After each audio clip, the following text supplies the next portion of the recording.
the Spirit Sessions podcast.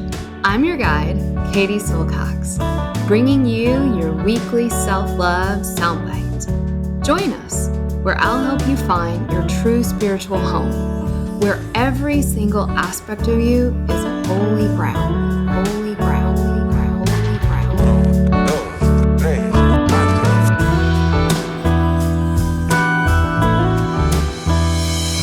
This is a Spirit Session podcast with Katie Silcox. Venga chicos, empezamos. 5, 4, 3, 2, 1, 0. All engine running. Liftoff. We have a liftoff. Hi everyone, Katie here. This podcast is intended to inspire you, educate you, and most importantly, support you on your journey towards knowing who you really are, that inner self, that inner teacher. I am not a psychologist or a medical doctor and do not offer professional health or medical advice on this podcast.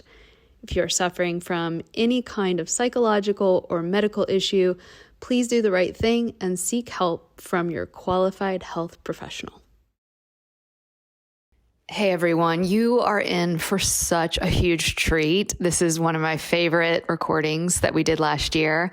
Coming to you, the wonderful Deborah Kagan. She's a speaker, author, mentor, and has a new book out called Undressed, an invitation to claim your erotic nature. You guys, she is amazing, supports entrepreneurs, small business owners, consultants, creatives to tap into what she calls the turned on woman, your mojo, how to reclaim your confidence, feel good in your own skin, and live a turned on life. I cannot think of anything better than that. This episode with Deborah was like the meeting of two sister minds coming together. I know you're going to enjoy it.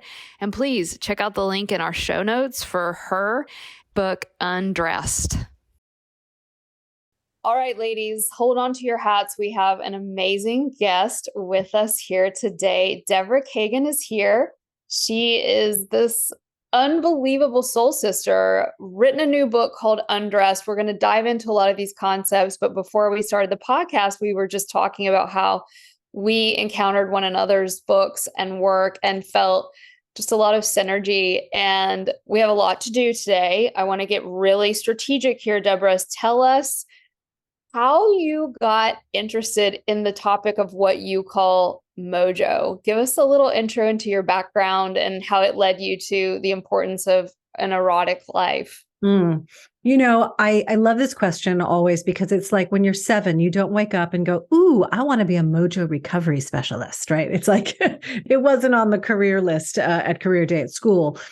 But what really, when I look back at my life, I was always the girl 7, 8, 9 years old, who was the one gathering all the other girls and talking about what Barbie and Ken were doing and talking about like our little girl fantasies. And then when we started to get into our early teens and start to get into puberty, there I was at the front lines, gathering the girls, talking about our periods. You know, how do we use tampons? What's happening with, wanting to kiss boys or whatever we were doing at the time. So I half jokingly, but really seriously say it's been in me my whole life.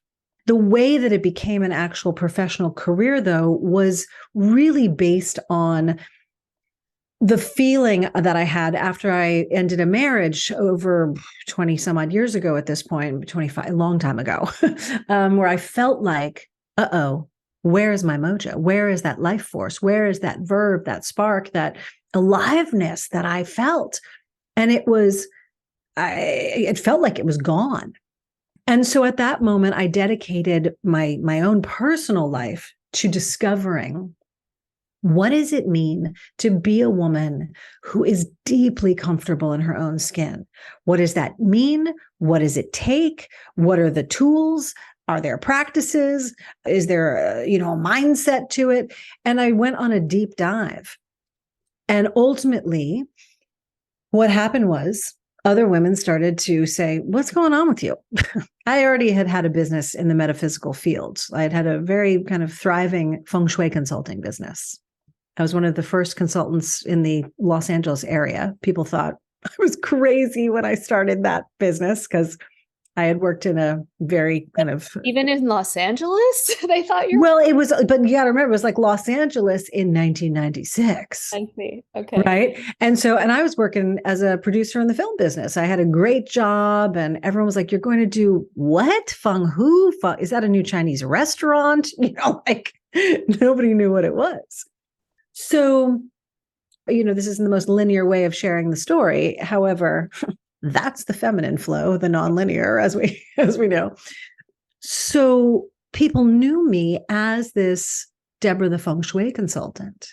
But meanwhile, in my personal life, and on that sort of side of the street, I was doing all of this deep work in embodiment and feminine empowerment and intimacy and eros and sexual wellness studies, and working with different teachers and mentors in all those areas.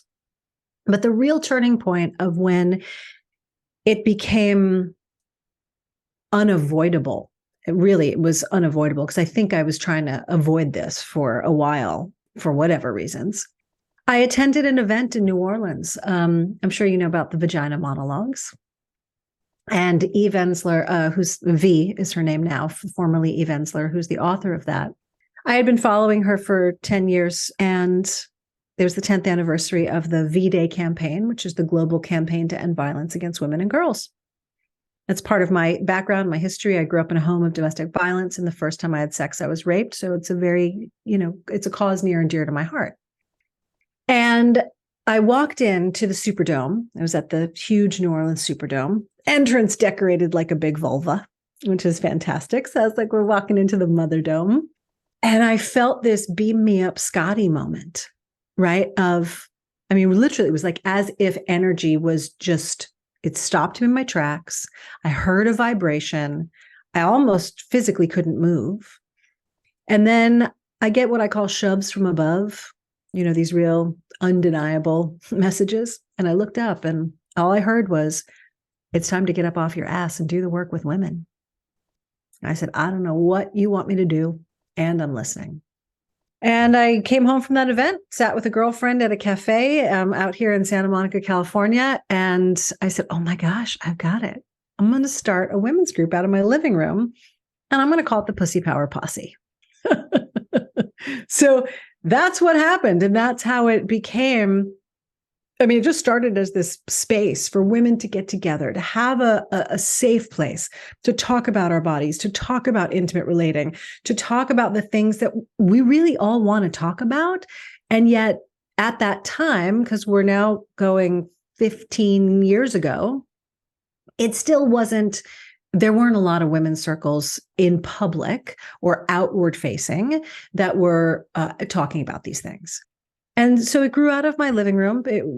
More women came and then got a public space for it, and ultimately it shifted and morphed into the Rock Your Mojo brand, which I have now built, and it's been amazing. So that's the slightly circuitous way of sharing with you how I got to today. Well, there's a few things I want to highlight from that for the listeners. One is this divine shove that you talked about, I think.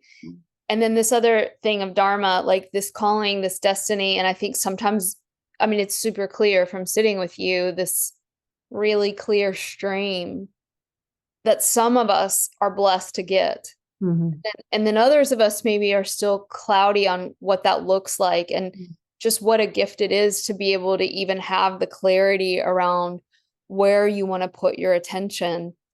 And then the other thing I want to share is that, we have a women's school in Ayurvedic medicine, and it's really lady life school, it really, and I remember back in the early days, someone being like, "Well, who are you to certify these women in Ayurveda," which is a traditional folk medical system. We have 20 different teachers from all around the world, some of the best teachers in the world in Ayurvedic medicine. And it was like, who are you to do that? And it really hit me, and it hurt my feelings.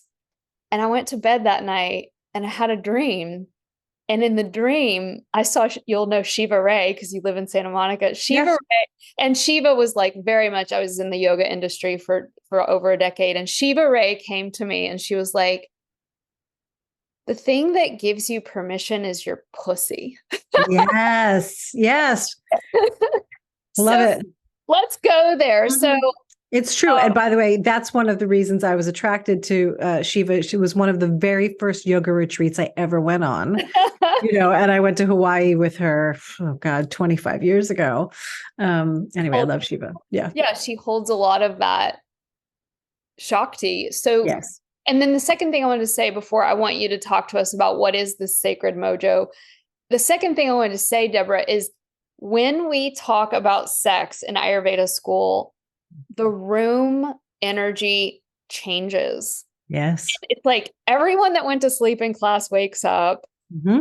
Everyone's either going to get super mad at the teacher or super in love. There's all this projecting that goes, it's just like the best class in the world, or I hate this, get me out of here. So let's go there. Talk to me about what is this? I think you're calling mojo what we call something else, but we're talking about the same thing. Well, let's define mojo, because the way that I speak about mojo is yogis. We call it prana. Whether you're Tai Chi, Qigong, martial arts, Chinese practitioner, in terms of medicine, we call it Qi or Qi. Mm-hmm. In Europe, they talk about it as life force. Sometimes they also speak about it as sexual energy. Mm-hmm. There's this terrific book, I'm sure you know, Think and Grow Rich by Napoleon Hill. I have it, but never read it. Bust it out.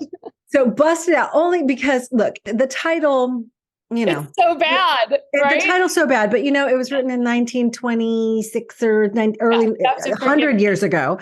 And it definitely is written, through the male gaze and for the male reader, because that was the time.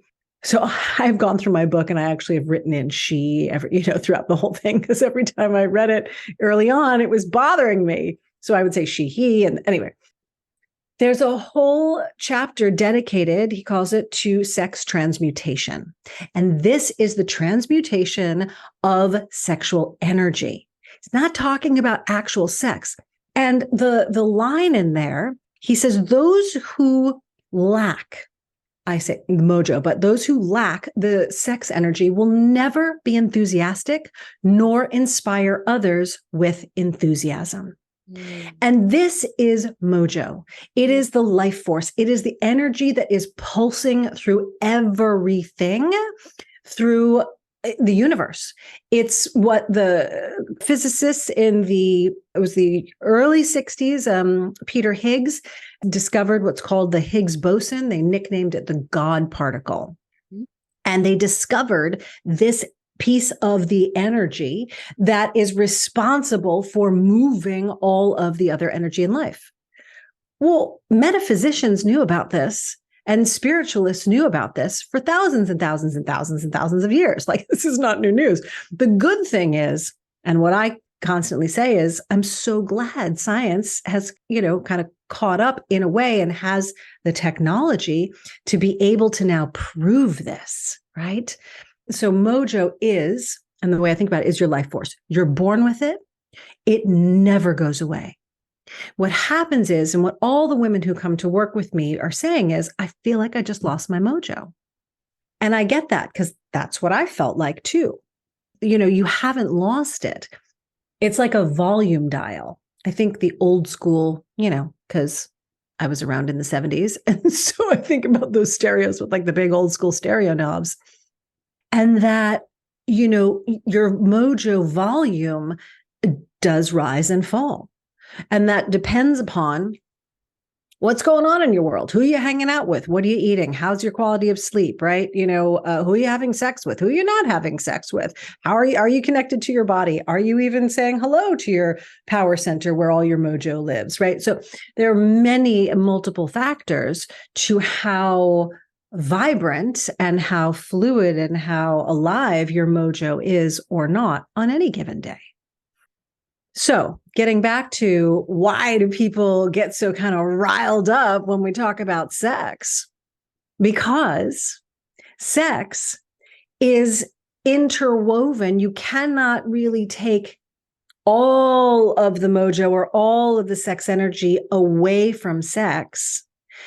you can take a lot of it away. I mean, there's plenty of times you can have sex with, like, no real life force there. If it's just friction fucking, right, there might not be a lot of life force there.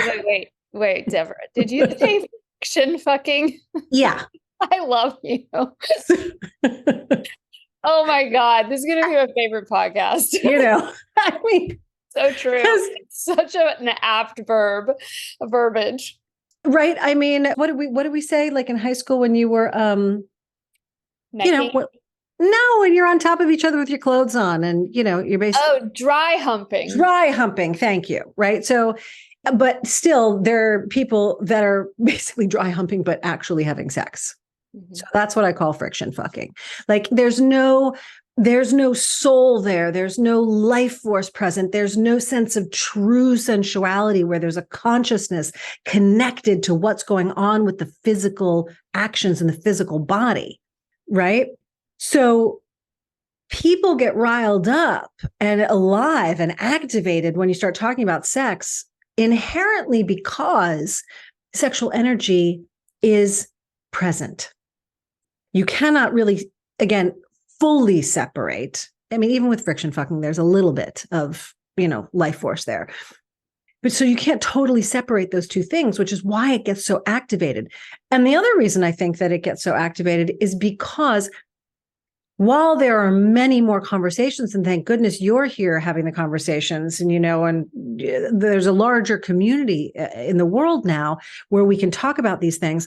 And it's still not something that we're hanging around at the dinner table chatting about, right? Like, hey, what's your favorite position? Or by the way, did you try, a new sex toy this week and how'd you like it? Or what's the latest lube that you're into? Or, you know what I mean? Like these are the things that it's not necessarily a water cooler speak, right? I want to ask you something about that. So I talk about this as well in my book. There's this schizophrenia. And I'm curious what you think about this around sexuality. So on one end of the spectrum, I was raised Southern Baptist. So you can imagine all that, right? Like I signed a literal sex promise card, right? I definitely did not fulfill my promise. Okay. And then on the other end, you have like the hypersexualization. It's like friction fucking on a sort of astral level. Like we're using sexuality to sell things, to sell ourselves, to manipulate, to draw in. And Tantra says that both of those lead to misery. And then there's this different middle ground where sex can actually be sacred. And so I thought about being at the dinner table talking about a lube or sex toy, how fun that would be maybe with a girlfriend and super appropriate, but also maybe not with my family at Thanksgiving. And like, there's an element of sexuality, like the secrecy of it actually lends something to the activation of the energy. Whereas if it's just everywhere and, so then Tantra, you would actually do all of these techniques to keep it hidden until you don't. And then it's like potentized. And so how do you navigate? I mean, this is a great question for you. Like as a woman, how do you, or a man, but especially the feminine, navigate the revelation and the concealment as a necessary part of the sexual dance? Beautiful, beautiful. I love that. And I love that you brought this up because that's a very advanced question. Well, thank you, teacher. Right. No, like truly. And that's something that gets cultivated. It is not something that one day you just wake up with early on. This to me is something that is trial by life. This is really something to experience, an experiential process, and to understand and to note where and when you feel alive and plumped up and safe and a sense of acceptance. A sense of acceptance of self, a sense of acceptance with what you're engaging in, and to discover who and where and the circumstances with which that gets created, right? I am going to say you can create that anywhere, right? But again, that takes time. to be able to get into a space of that. I mean, maybe if you're, in the midst of some, I don't know, I'm just thinking insane, sort of terrible war zone or something. But at the same time, there's always mojo present. There's always. Well, actually, that's scientifically been sociologically shown that in times of great trauma, tragedy, war, sex rates go through the roof. Through the roof. Like people are like, the world's ending. Let's have sex. Yeah. Well, also because of the capacity with which we can feel so alive. Yeah. It makes total sense, right? If the world is ending, what do we want to do? A lot of times people just want to feel intensely alive. And if someone close to you's died, I've read, there can be this feeling of wanting to make love with someone because you maybe have just buried your mom or dad. And so, Deborah, I have like 500 questions. We're going to have, we are definitely, we're bringing you into the Shakti school. You are like, so we need to bring you into our school. But so I love this question though, of like, for our listeners, practically speaking, what are some signs that the mojo is off? And then what are the like simple ways we can start? So like for me personally, I'm in what I call my sexy celibate period. It's been 3 years and I'm like healthier, happier, more glowing. Like I feel just so much juicier, connected. And I'm not done with this period quite yet. And so I want the listeners to know it doesn't necessarily have anything to do with intercourse. It has to do with an internal relationship with life in you. So how can a person know their mojo's off? And then maybe we'll talk about how to get it back. And we have to talk about the Pus y Dancing before. Yes, of course. Absolutely. Well, Okay. now, of course, I have questions for you. I'm so curious because I know we need to hang out. Because I did a whole celibacy time myself. But anyway, so how do you know when your mojo is off? You are more stressed out more of the time, right? There is a sense of anxiety, overwhelm, frustration. You are pretty much only in your head, meaning it's just the thoughts, the fear, the worries, and the doubts are consuming you. Cognitive spins. Yes, cognitive spins, exactly. And you're devoid of pleasure. And I don't mean even sexual pleasure. I just mean, how does that, sip of coffee or your, morning green juice or whatever, are you actually enjoying that? Are you taking a moment, to feel the sun on your skin in the day, right? If you're not, you're disconnected from your mojo. The other thing is if you're really not also feeling your body, because our mojo, it lives, there's a storehouse of it, and it's below our belly button and above our pubic bone. It goes from the front of the body to the back of the body. This is our sacral center, right? I call it our main power center. It is where your mojo lives. And if there's no connection, meaning you're just really stuck in your head and your thoughts, which most of us are until we know better and then do better. And, we've discovered this. You will not even have access to a sense of presence within your own skin. All right. So those are some telltale signs that your mojo is off and, on low. Then you mentioned Pus y Dance. I'm not sure if you want to go straight there. I want to say this just to frame it within the context of a lot of our listeners are coming from an Ayurveda background. This really fits well within the tantric form of Ayurveda I've practiced. And it says, one of the number one ways to measure a woman's health is through her sexual desire. And so I think anything that like stress hormones and sex hormones sort of go together in a dynamic relationship that's really as the sex hormones rise, the stress hormones lower, and then vice versa. So all this makes sense. Yeah, go ahead.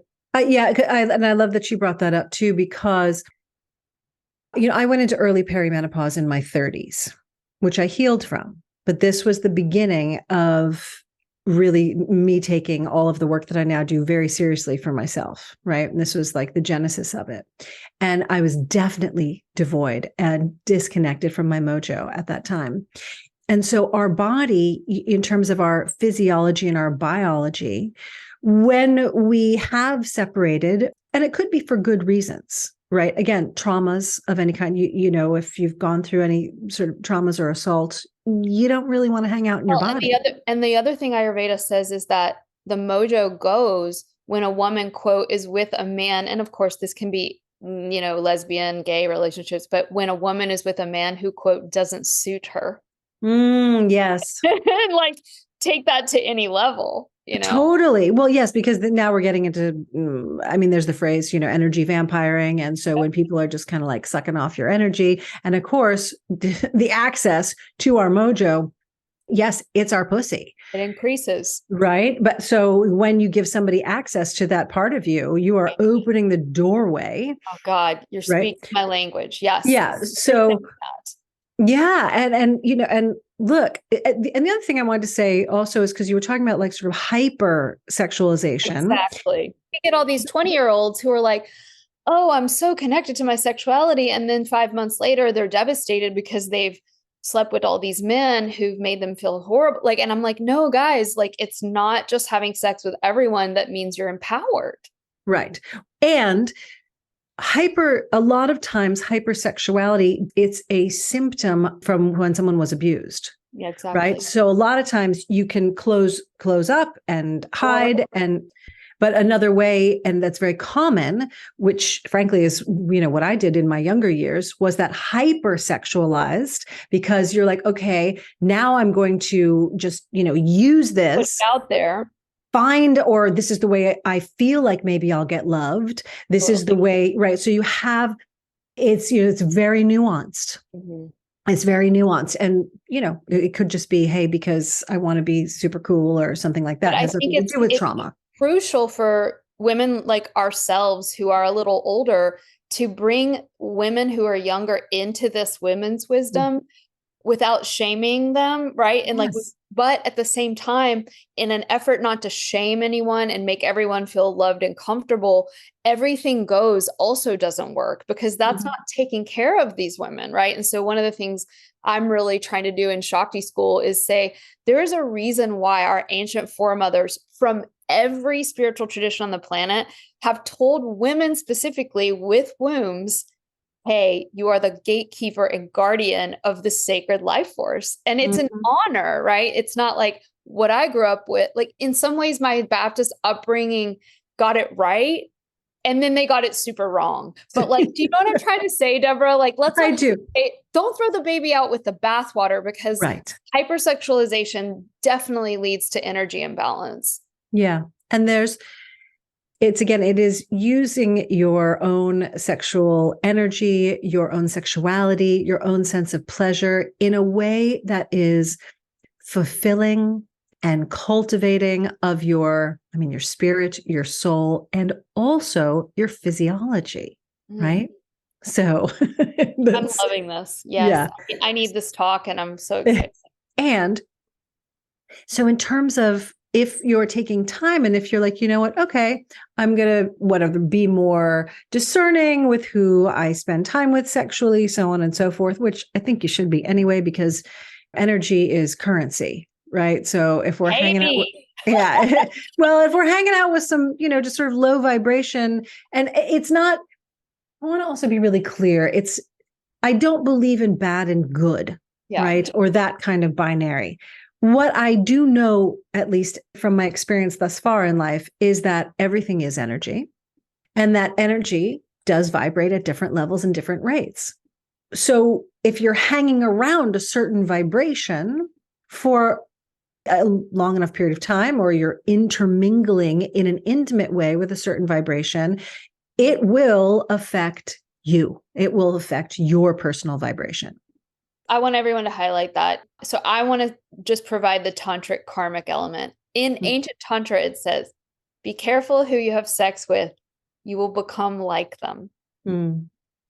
It's true. It's beautiful. And by the way, this also, you know, you can still have wild and fun and crazy and delicious and sort of out there sex, like when you want to. It doesn't all have to be like Om Shanti and, you know, like there are no rules. Tantric sex magic. Right. Yes, exactly. So you can have awesome, kinky, sort of quote unquote, nasty. I don't like that, but like in a good sense, sex that is incredibly high vibration. I mean, and it's wow, talk about powerful. I mean, like legit other dimensions. So one of the things that and I love that you're in this phase of celibacy. I'm not sure for you, and I'd be interested to know if that means no self-pleasuring. No. Just no Yeah, like intimacy with other partners. Well, I mean, not to get too personally with that, but for the sake of the podcast, let's say it like this. There was a period where I was healing from a deeply painful time in my life, and it just was not even an option. And then it became a conscious thing. And it had nothing to do with self-pleasuring or any of that, like whatever. I am in a period where I don't have as much of an interest in that. Maybe it's because I have been more in like a masculine vibe with trying to get the book out in the school, and blah, blah, blah. And I've been doing a ton of subtle energy work. Because I've been literally in a 4-year apprenticeship with like an energy master teacher. I've been doing so much internal prana work that I've been able to taste what the ancients did speak of as the transmutation of sexual energy to my heart. And I am very sexual person. Like you can tell just being with me, like I love me some men. Like I dream about like police officers and army guys. Like I love masculine men in uniform. And like, that's all still fun and at play in my life. I recently started dating. And I made the commitment, though, to myself that I was going to remain sexually celibate until it felt like all of the lists that you write, right? Like I made it what I call my sex manifesto of just like, this is what's required. And so that's the period that I find myself in right now. Yeah. Yeah. I love that. Well, it's very alive. It doesn't feel like I'm limiting anything. And I absolutely adore hearing all this because I think, and what I hear a lot is, okay, well, if I'm not dating or I don't want to date, right, then I'm not having a sex life, right? There's none of that energy in my life. And I am here to shout from the rooftops, no, please have a practice with yourself, have a way to cultivate that mojo, that sexual energy, that life force through you, just as you were speaking. And that's why in Undressed, the new book. Our new book, I can't wait to get my copy. Oh my gosh, I can't wait for you to have it, is, it's written so that there are practices, and it was written specifically, of course, for women, but these practices are for you, to be done by you, with yourself, for yourself, by yourself. So Deborah, I want to ask really quick. In Ayurveda, it is said that men lose their sexual energy through excess ejaculation. They even walk you through the ages in which, how much, and blah, blah, blah. It's pretty incredible. Yep. And that women, it's different. And it actually spirals in that second chakra bowl that you speak of. And we actually can gain energy through sexuality unless we are leaking our energy to a man that maybe not returning it. Correct. So I'm curious, do you recommend, I'm asking for a friend, do you recommend during periods of sensual celibacy, what are your thoughts about masturbation? I know there's not one size fits all for any woman, but I've heard like some of my friends being like, you should masturbate every single day for 40 days and it'll do wonders for your hormones and your skin and your this and your that. And then in Ayurveda, it's like, well, according to your body type, this is how many times, blah, blah, blah. So maybe you take a side swipe into that realm. So I think it really also goes to what is your intention with, let's just go right from the beginning. If you are choosing to be celibate, what's your intention? Why are you choosing to be celibate? What is this for? What are you looking to cultivate? So if it is like when I was doing my year plus that I did, it was really, I needed to rewire my own nervous system and to fire and wire differently because the type of men that I was attracting at the time was not ideally what I wanted. And it was the old patterning that was still active from the assaults and the trauma and all the rest that I went through. So for me, that was my intention, right? And I knew, okay, great. What I also knew was I needed to find a different way to run the pleasure through my body, to run desire through my neurobiology in a way that felt very self-containing and also a liberation of it that was separate from getting it reciprocated through somebody else that really was not of a vibration that I should have been with, right? So that number one, what's your intention with it? And then honestly, I think if again, you know some practices and you really start to utilize some of the tantric principles, which I have studied many of those, some of the practices in this book also do lean from that lineage.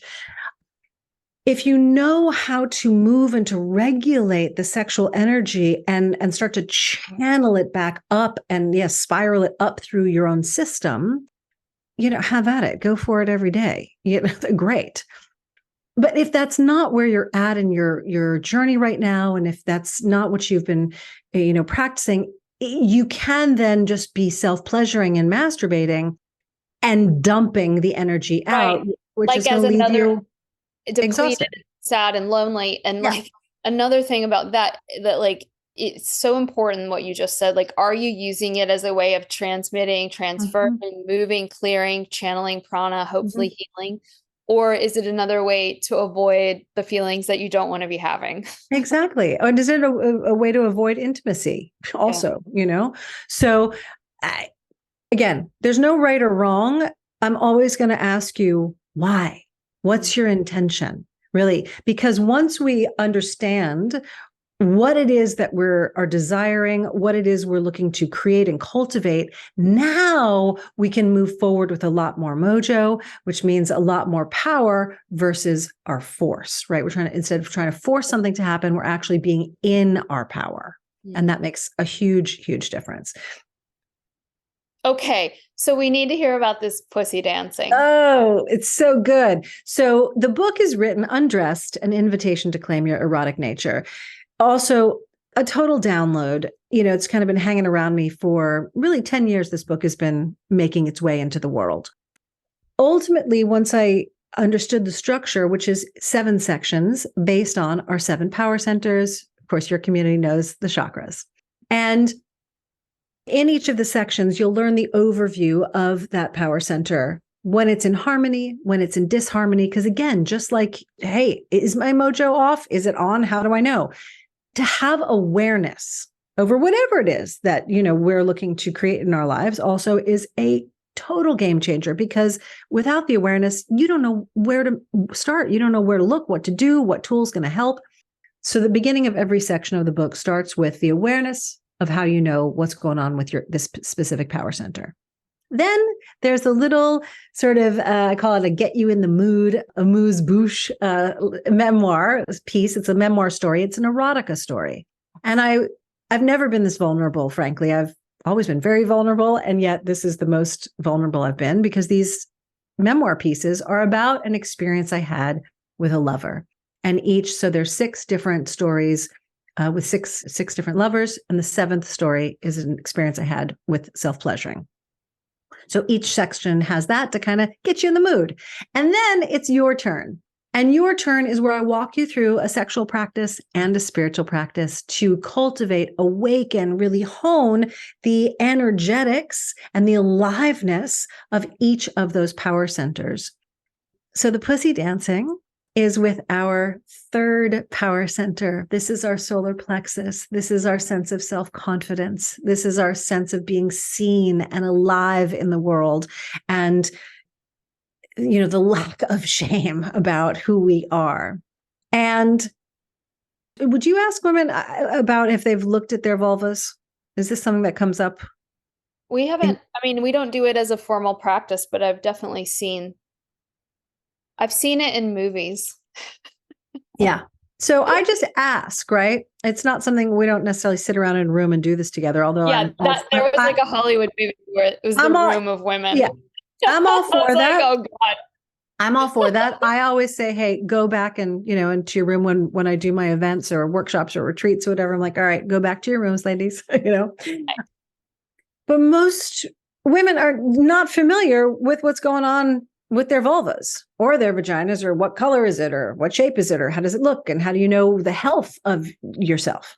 So pussy dancing is when we're going to have you basically, first there's some breath work we're going to do so you can actually get into your body. There's also suggested ways of what to robe yourself with. Very simple. And then it's about beginning to move in your body and feel your body, and ultimately be dancing naked with your pussy out, right? And this is in the privacy. This is in the privacy of your own home. I try and do this for sure. I'm doing this at least once a week, but I do my best to do this a couple of times a week. And for me, even if it's right before I get in the shower or when I get out of the shower, right? Because you're going to be naked when you get in the shower. So it's about starting to have this reverence, this acceptance, this desire, this deliciousness kind of move through you and be naked. All right. And just really move from the feeling of your pussy. This isn't about like, okay, I'm going to kind of like shake my shoulders and all that. Like we're on the dance floor at a wedding, no, this is not that. We're going to like we're going to get into the breath work first so we can get in the body. We can start to have a connection with our pussy. We can start to like literally get into the life force that's there. And then your wonderful, fabulous pussy is ultimately going to start to move. And that energy is going to start to like go, oh, okay, now it's in my hips. So this generally, when we do pussy dancing, it's generally quite slow to start. And then once you begin to let it move and let her really dictate like how this energy is going to flow through your body, you can get into all sorts of wild, amazing, just sort of spontaneous movements. And sometimes it'll just be really slow and subtle. And, a lot of the exercises in Undressed, I also tear step, but the next level would be to do this in front of the mirror and be looking at yourself, which is radical for many, many, many women. You don't have to start there, right? That's why I also suggest in the book that you can wear some sort of yummy, sort of silky robe but nothing where you're tied up, right? It's going to be loose and your body's going to be able to, be naked. And if you can do it so you can see yourself and start to witness yourself, you'll begin to identify with so much more of who you are. And, there's a whole 4-pillar mojo system. The third pillar is the J. And this is where we join with the different roles that we play in life. Because usually we're just stuck in our career role or maybe a personal role of mom or wife or partner or something like that. But every single woman has a mojo-licious femme inside them. And that's that part of you that is like, oh, honey, I'm going to pussy dance all day, every day. I'm going to look at myself in the mirror and be like, yes, I want to tell you about an experience I had. I have 2 things that have come. One, there's so many similarities in the book, playing doctor, Barbie and Ken. Sexual assault, all of these things that there's so many, so many women are going to just be like, oh, check, tick box, right? Like, and I remember there was a certain beloved I had in my life that was like, let's just do this thing in front of a mirror. And I was like, oh my God, this is so hard. This is so vulnerable. I grew up eating disordered, just complete body dysmorphia. Right. And I remember the moment when I realized, wow, I'm beautiful. Yes. And in a sexual context, like I knew I was cute and like blah, blah, blah. But like, I was like, wow, no. Like I'm hot. Yes. It had nothing to do with, I have cellulite on my thighs, like a little roll on my belly. I don't have huge boobs. Like I don't have the perfect body that I'd been fed my whole 1980s and 90s life. Like, and I remember it was such a gift from this beloved because I got to see that. And so it feels like that's what you're inviting us to do. It's like, yes, we are all, no matter the shape, age, race, so hot. Like, yes. and so that was so interesting. But the question that I have for you as I'm sitting with you, your power, your sexual energy, and your clear learnedness and wisdom beyond just the intellect, which obviously you have, but there's a wise woman archetype I'm getting, as well as like the sacred whore and Madonna. And I'm wondering, okay, I get on an airplane, I sit next to a really good looking guy, and he's like, so what do you do? It's like, don't say the word tantra. They completely get the wrong idea. And even if I just say, oh, I'm an author. Oh, you've published books. Yes, I started a women's empowerment school. Like, as we begin to tap into this force, do you find that there is an intimidation factor? And how do you work with that? I'm assuming, I don't know if you date men or women, and it really doesn't matter, but I find I like to watch some stupid Netflix at the end of the day. I don't want to talk about anything that has to do with Ayurveda or Tantra or sexual energy. Like, don't want to listen to anything about spirituality or wellness. I just want to like watch the Great British Bake Show and eat a pizza, just completely like that's my shadow side. Right. And, it'll be like an Ayurveda pizza, but like, how do you, I guess the question is like, because you've been given such a great gift, it's like, so the knee-jerk response to think that men or women or whatever you like are falling at your feet. And yet I find that it's actually the opposite, that like when men find out what I do, they're like, oh, I'm not worthy. And obviously it's like, oh, well then wait and find one that is, but that's bullshit. It's like, no, we're not here. We're here on this planet to like also like learn and grow together. So I'm just curious for all my yogini women out there who inevitably are either amazing and single and holding back, or our beautiful 50 and 6-year-olds who are like, or 40-year-olds who are like, I'm in a marriage. I want to do all this. My husband will never get there with me. How do we work with the reality of modern dating? Well, that was a long question. that is an entire another podcast, which I'm happy to do the deep dive. We'll bring you back. But so in terms of a shorter encapsulated answer to that, one of the first things, that I'm going to come back to again is, what's your intention? What's your desire? All right. I think we're, as a collective and as a society, we are. And look, I do live in California, so I realize it is a much more open space. And I'm originally from New York City. So, on the coasts, I get we're open. Maybe in the middle of the country, it's a little different. However, there is more awakening for openness with sexuality. And I'm seeing that really on a global level. And you can just see that also even by some things on social media and also books that are coming out. And I travel all over the world. It's one of my passions. And I always go into the bookshops, and especially in foreign stores. And, there's always books now on sex or a sex conversation or a sex something. So as a collective, I think that we have opened the door way wider than it has been in many, millennia. And we are still waking up and coming out of all of the shame that has been programmed in us. Yes. For millennia.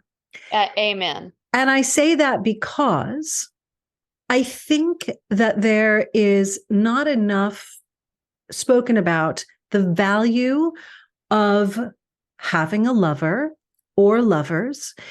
If you are dating and you are on that way, of, okay, maybe you do want to find your beloved. And some people are like, oh no, I can't do anything until, it's the one. I do believe that there are people that will choose each other and therefore create kind of that oneness. Is there just one person for each of us? I don't think so. Yeah. I've been in love 3 times in my life thus far. Like truly that thing that we all think about, not in total, romance movies, but really that like, wow, this is completely different than anything else. So to me right there, that says, okay, well, there isn't just one. right? I've been blessed to have these 3 experiences. Now, to let yourself be a little bit freer, this is if you're an unpartnered person, okay? Because you've talked about both sides of, partnered and not partnered. So if you're unpartnered, to consider like maybe loosening up a little bit, allowing yourself to explore a little more. Because here's the other thing about modern dating. We have such a beautiful opportunity to discover the different qualities of human that we are looking for that you might not ever realize until you encounter it in a person. It might not be your person that you want to, go and choose to spend the rest of your life with. But let me tell you something. If you are open and while you are dating, you will discover things that you didn't know even about yourself or that were possible in somebody out there. All right. And if you're encountering it in someone, that means that you can get it again because now it's in your energy field. You wouldn't have attracted it if it wasn't in your field. Okay. Oh, it's amazing. Like after my 3 years of no dating, the men that I am dating right now are awesome. Right. I'm like, whoa. There are so many good guys out there. And you all, I live in Central Virginia. I live in wine country. There's like 5 farmers. Hello. I mean, you have to be on the online dating. Yeah. And I met such good guys and they are open and they are like, I just have to tell you this because you're going to love it. I went on a walk with this guy. Maybe he'll be my husband and we'll laugh about this later. I've gone out on one date with him and he was like, you're amazing. I want to blah, blah, blah. I want to learn about you, blah, blah, blah, blah, blah. And he was like, yeah. So I recently learned this new phrase. This woman asked me if I was emotionally available. And that's dating in Central Virginia. And he was like, he lives in DC.